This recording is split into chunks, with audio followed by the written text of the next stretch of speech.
Come and listen to my story about a man named Jed. A poor mountaineer barely kept his family fed. And then one day he was shooting at some food, and up through the ground come a bubbling crude. Oil, that is, black gold, Texas tea. Well, the first thing you know, old Jed's a millionaire. Kinfolk said, Jed, move away from there. Said, California is the place you ought to be. So they loaded up the truck and they moved to Beverly Hills, that is, swimming pools, movie stars, the Beverly Hillbillies.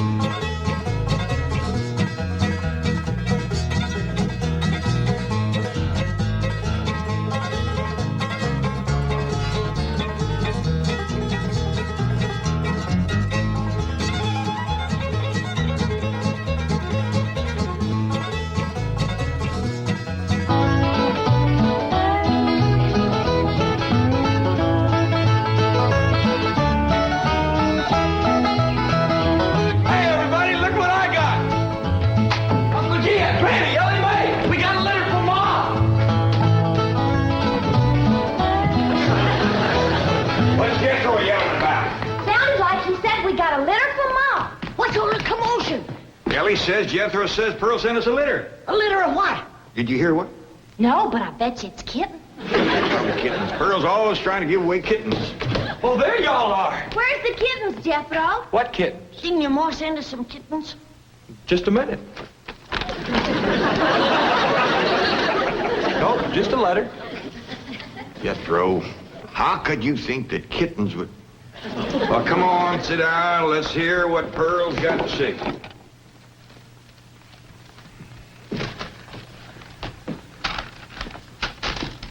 Dear son and kinfolk, I take pen in hand to say we are all fine back here. How are you all out there? Just fine, Pearl. That's right. Jethro, I hope you are making good marks in school out there. Ma thinks I'm going to school. Are you in the 5th grade like you would be here? Doggy, Jethro, I clean forgot about putting you in school. We're going to have to get you started today. Can I go too?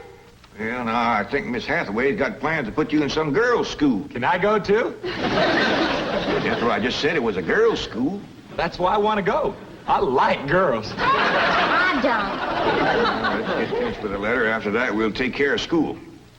Your sister, Jethrine, had a narrow escape. A city dude tried to take advantage of her. What does that mean, Paul? Well, that's, well, Granny will explain that to you later. Tell us more about the city dude, Jethro. His name is Jasper He. Jasper He? That's a funny name. Oh, there's a dot in there. His name is Jasper. He wears patent leather shoes and spats on them. Don't sound too neat, does he? He seen your sister at the cabin when I went there to keep an eye on it for Cousin Jed. I know what Pearl went there to keep an eye on. Mr. Brewster. Well, now, Granny, Pearl's a widow woman. She got a right to look. I ain't knocking it. I got my eyes open myself. At first, I thought the city dude worked for Mr. Brewster, so I drove back out to the cabin to give him a piece of my mind. I could put a bug in that Mr. Brewster's ear. Look out for feathers. Feathers? The more Pearl has her eye on a man, the more feathers she sticks in her hat. That's right. 3 and 8 came in flowing 2,000 barrels a day. And it looks like the new strike's going to be even better. There's no doubt about it. This is one of the richest pools we've ever hit. Yep, everything from here is good news.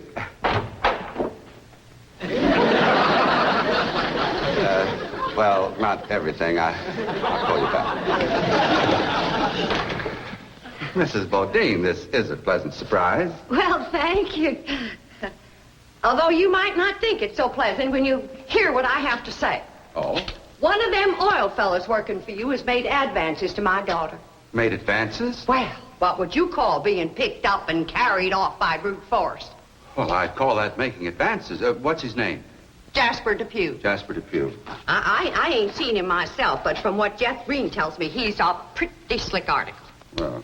Oh, Mr. Brewster, You don't know how hard it is for two girls living alone like Jethrine and me. You see, my son Jethro's in California with Cousin Jed, leaving us no man to protect us. I'm a widow woman, you know. I guess wherever you have two unattached girls living alone, there's bound to be trouble. Especially when the girls are the kind that men call lookers. Did you say his name is Depew? Jasper Depew. Calls himself Jazzbo.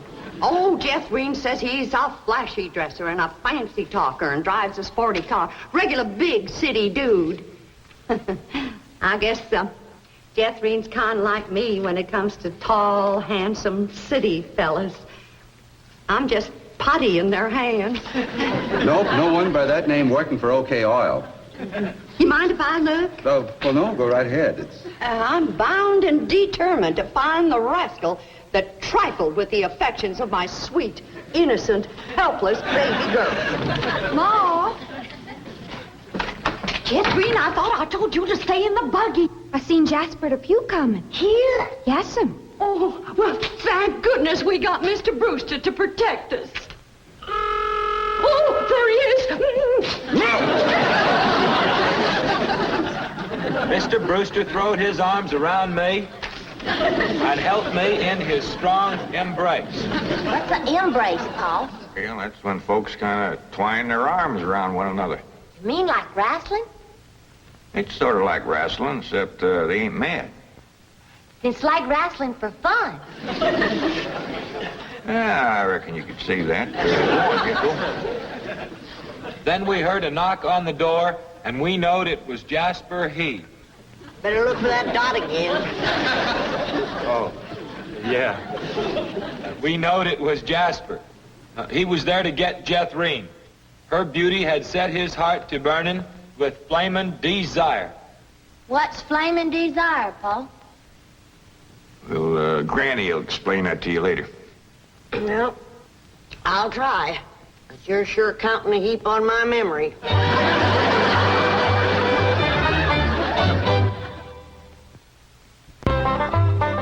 Read on with your Mo's letter there, Jethro. Yeah, it's getting good. One city fella's got his arms around Aunt Pearl, and another's waiting at the door to grab Cousin Jethrine. My only thought was to save my daughter, so I tore loose from Mr. Brewster's embrace. I saw Jethrine heading for the door, so I quick throwed myself betwixt my child and danger. Sweet innocent Jethrine, not knowing better, let that rascal in. He went right to sweet talking in a voice smoother than fresh churned butter. Hello again, you great, big, beautiful lump of sugar. I brought you something all the way from Eureka Springs. Genuine orchids growed in a hothouse. And this lovely young girl must be your sister. I'm her ma. No. Yeah. Well, for Jethrine's beautiful mother, a little gift of genuine French imported perfume all the way from Paris, France. Oh, well, you had an order. Oh, my goodness. Genuine Paris, France perfume. Look at that French writing on there. That says, "Ah, d'amour." That means, oh, love. Ain't he a sport, Ma? And for Jethrine's handsome father, a genuine cigarette case. Silver.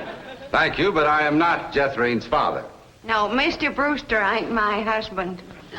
He's just a friend. Well, any friend of Jethrine's beautiful mother is a friend of mine. This is from old Mexico and hammered out of solid silver by the Aztecs Indians hundreds of years ago. Well, that brings up an interesting question. Why would the Aztecs make cigarette cases when they had no cigarettes? That is an interesting question. I'll have to ask some of my Aztecs friends about that. Hey, Doc. Remember, ain't she sweet? Well, I've read... Hey, what happened to your orchid? Nothing. I ate 'em already. You mean you ate all them expensive orchids? Mo, you should have spoke for one. They wasn't very filling. She's sweet. From her head down to her feet. And that's a long way. But I ask you very confidentially, ain't that baby sweet? ain't she large? But she gives me such a charge. I ask you very confidentially, ain't that baby large? She stretches out in all directions. I'm in a shout. Lord, that's perfection. Are you with me? Ain't she keen? Well, that's the most I've ever seen. And I'm here to tell you I'm her ding-dong daddy, and she's my queen. And she is king-size, my Jethrine. Lots of mama, my Jethrine. She carries me away.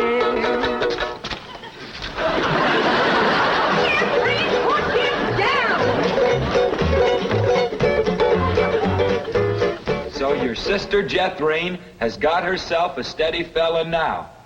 He says he is going to ask for her hand someday.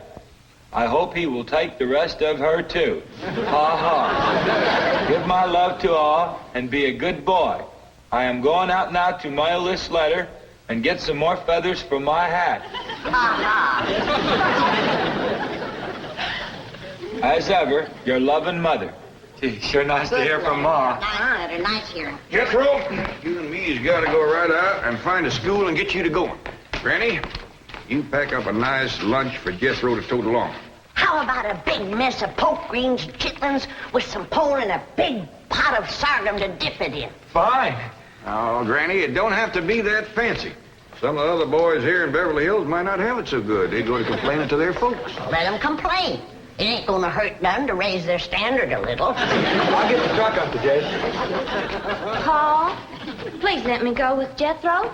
I can help him fight if the big kids in the 5th grade goes to picking on him. I know for sure that Miss Hathaway's got other plans for your schooling. But with Jethro gone, I won't have nobody to play with. Oh, yes, you will. I just remembered something. Mr. Drysdale's stepson is coming home for Thanksgiving. And he's going to be living right next door. And you can play with him. Mr. Drysdale gave me some pictures of him. Here's some pictures of Sonny. That's what they call him, Sonny. He's been going to a lot of schools, and you ought to know some real good games to play. Ain't he something? Yeah, but what? Why, he's a boy. Are you sure?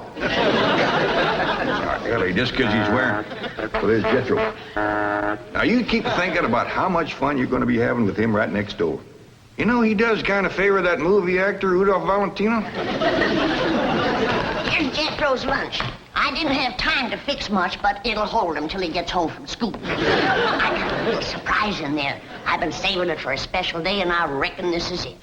What is it, Granny? Deviled hawk eggs. Doggies. Makes me wish I was going to school. School,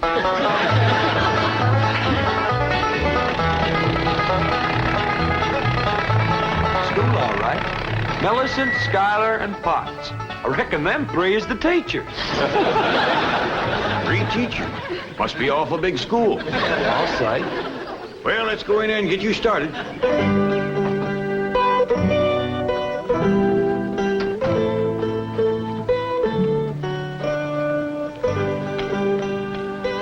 you are.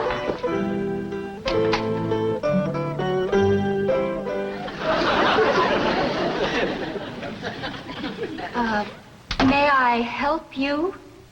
Well, reckon maybe you can. Diana, someone has parked a most disreputable-looking vehicle outside my window. With these gentlemen. Oh?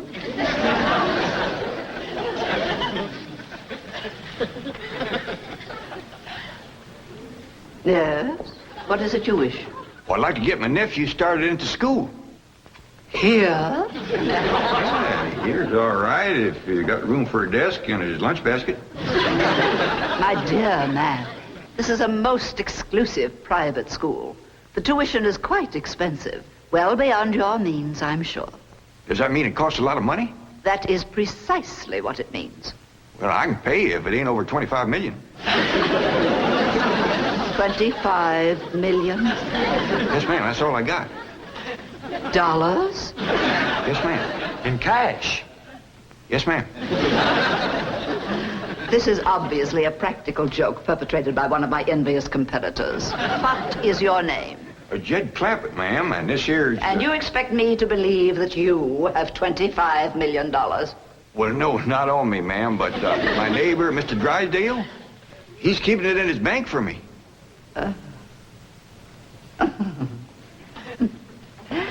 Get me Milburn Drysdale at the Commerce Bank. You see, it just so happens that Mr. Drysdale holds the mortgage on this school, so we are very well acquainted. Hello. I'd like to speak with Now, Milburn Drysdale. if you wish to admit that this is a hoax and be on your way, we will forget the entire incident. Otherwise, you may be liable to some sort of action for invasion of private property and impersonating a millionaire. Mr. Drysdale is coming on the line now. Thank you. This is your last chance, Mr. Clampett. My next call will be to the police. Very well. Mr. Drysdale, Millicent Schuyler Potts here.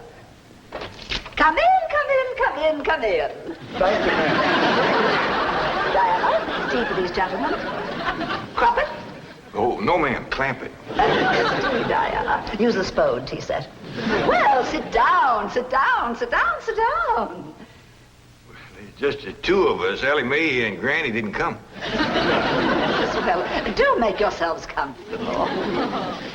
Mr. Drysdale's exact words to me were, well, never mind his exact words. Apparently he values your friendship greatly, and Mr. Drysdale is a very important mortgage. Ma'am. Now then, shall we talk about your youngster who's entering our 5th grade? What is his name? Jethro Bodine. Bodine? Jethro. No, ma'am. Jethro Bodine. We always put the last name first. Now, male, of course. Yes, ma'am. Just got a letter this morning. Date of birth? December the 4th. Year? No, ma'am. Back home. We only been here a few weeks. Perhaps you should answer the questions for our vital statistics. Now, we need to know the complete birth date, which in turn gives us the exact age. Now, we have December 4th, and judging from the fact that your nephew is entering the 5th grade, I would surmise that the year is 51 or 52. Am I correct? Oh, Jethro ain't near that old. And in the 5th grade? Why, that's wonderful. Well, perhaps we have a budding genius on our hands. Archie! How poor. Oh, Diana, I'd like you to bring me one of our boys' uniforms to show these gentlemen. A 5th grade size. No, on second thought, you'd better make it 3rd grade. He's younger than average. We require that all of our students wear identical uniforms. It makes for less friction that way. Otherwise, the boys of millionaires are apt to be taunted by the really rich. I bet you Jethro will look right good in a uniform. He can't wait to be a soldier. Oh, yes, many a young lad is like that. However, our uniforms do not reflect any militaristic design. No, rather, we strive for something gay, attractive, and smart. Ah, there you are. Charming, isn't it? Now, you take this home and have Jethro wear it when he comes to school in the morning.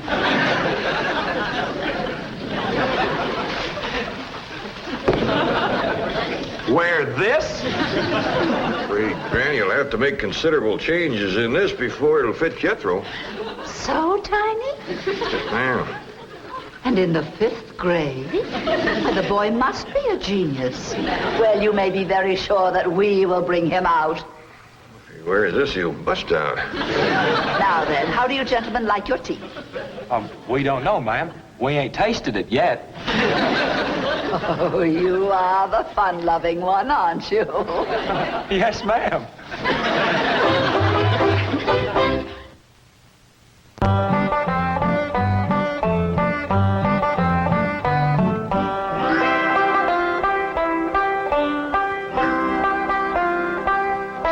Granny, here's Jethro's school clothes. You want me to help let him out? Oh, well, thank you, Ellie, but let's see what has to be done. Maybe they fit him already. That's supposed to be a hat? I reckon so. What's that? Well, Jethro said it stands for Potts. Pots? That's the school he's going to. Pot school. Hell, he'll be learning a good trade. If there's something folks always needs, it's pots. Jethro can make you some dandy new ones once he catches on to it. Who in the Sam Hill is supposed to wear that? Well, Jethro, I reckon. Jethro couldn't have wore that at 3. Paul said it'd take some letting out. Letting out? There ain't enough seams in the whole world to let that out. How's it going, Granny? Are you getting my uniform already? Jethro Bodine? No, Granny. Over to school, it's Bodine Jethro. Ellie Mae, leave the room. Ain't you got no shame running around here in your underpants? Granny, these ain't underpants. They swimming trunks. You wrap that towel around you before I cut a switch. But Granny, Miss Hathaway says... I don't care who says what. I'll be glad when your ma gets out here to take you in hand and to make you some school clothes. These things ain't never gonna fit. But Granny, I gotta have these in the morning. It's a rule. All us kids over there's gotta wear these. And that coat, too. Yeah. I sure wish your ma was here with her sewing machine. Pearl's a whiz at making clothes. Now that you're going to be keeping company with Jazzbo Depew, you're going to need some nice clothes. I like the little fella, Ma. I'm glad, Jeffrey. But you got to stop picking him up all the time. He ain't heavy. That ain't the point. It don't look fitting for a girl to run around carrying a fella. All right. I won't pick him up anymore. Till we get married. Why would you pick him up then? To carry him over the threshold. You ain't supposed to carry him. He's supposed to carry... No, that's ridiculous. I declare, I don't know how I'm going to keep you in clothes the way you're shooting up. I start a new outfit, and by the time I get it stitched together, you've outgrown it. My new shoes is already too tight for my feet. Oh, them feet. If they get any bigger, you're going to have to go outside to turn around. My feet ain't as big as Jethro's. Well, of course not. He's a boy. Just think, your brother Jethro's going to school in Beverly Hills, California. Yeah. I'm homesick for to see him, Ma. Me too, Jethro. I'll bet your rich Uncle Jed has Jethro duded up like one of them actors in movie pictures.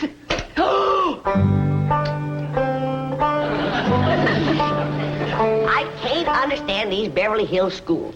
Wearing that uniform ain't gonna make you no smarter.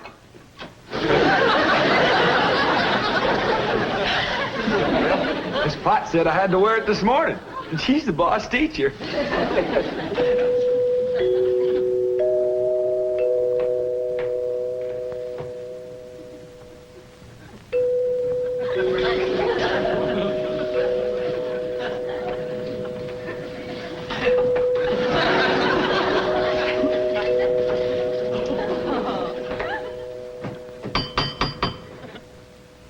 Dang, if Jethro ain't right.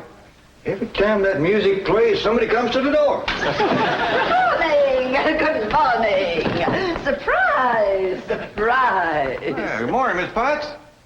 I decided to come by and drive our diminutive genius to school myself. What? Your nephew, Jethro. Oh, yes, ma'am. Jethro! Come on down here. You got to ride to school. Well, that's mighty nice of you, ma'am. Oh, tut. I'm going to give the boy my personal special attention. I feel that when one... Well, howdy there, Miss Potts. You come to take me to school? Yeah, betcha she is. I want you to be a good boy, make good marks so your ma will be proud of you. This is your nephew? Ma'am, you met him yesterday, remember? Of course, he does look a mite different in his uniform. Granny had a time getting it to fit, but she done it. You are in the 5th grade? Oh, yes, ma'am. Just finished 3 years in the 4th. But I can't. It's impossible. Oh, that ain't nothing. He got through the 1st grade in only 2 years. Under no circumstances can I allow this. Well, say, here comes Mr. Drysdale. I reckon he's coming to see Jethro off to school. Come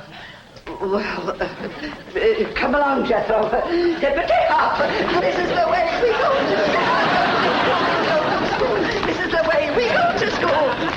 Here's Jethro's lunch. Oh, Jethro! You forgot your lunch. Jethro, you share your grits and fat back with Miss Potts today.